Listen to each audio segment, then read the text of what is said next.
Today we have been distributing what we call personal protection equipment in a bid to fight the spread and stop the spread of COVID-19, the coronavirus. And we have been able to distribute drums of water with washing soap and masks, sanitizers.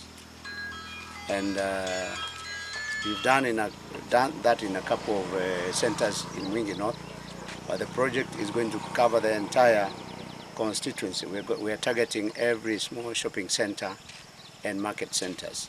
So every center will get at least one drum of water and some face masks and some sanitizers and soap. So I just want to encourage Kenyans and Mwingi North residents that this disease is real, so we should not play around with it. We should not assume anything. I know some people are being given masks and they are wearing like I'm wearing, but actually the mask should be put on to cover the face, the nose, the mouth, mostly the nose and the mouth, to prevent any contact or any contact with the virus. We have a challenge. We have a challenge in Mwingi North because people are being told to wear masks, but there are no masks available. The national government has received quite some money from donors and from well-wishers. And I want to ask the government to really use that money that they have received from those donations to provide masks for free, because masks are very expensive. These masks are going for almost between 100 and 200, and sometimes even higher. But most people who use masks are the boda riders, who charge per trip less than 50 shillings.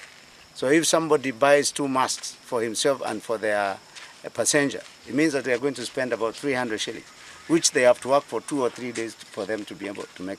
So I'm pleading with the national government to procure many face masks and distribute for free to the people in the rural areas. Because even where the production of masks is happening is either in Nairobi or in those other towns. So by the time the mask is getting to, in fact, there are no masks that are getting to the rural areas. What people are doing is they're improvising handkerchiefs and other rudimentary stuff just to try and step in and comply, because the government says you must wear a mask, but they are not showing you where the mask is. So we're asking the Ministry of Health, the money they have received from the various donors, part of that money, let it be channeled to masks to be distributed for free. I think my take is that the government should try to provide, much as they have provided relief on taxes and other related matters, we also need some food rations for those, the worst hit members of our community. And people are talking about possible lockdown.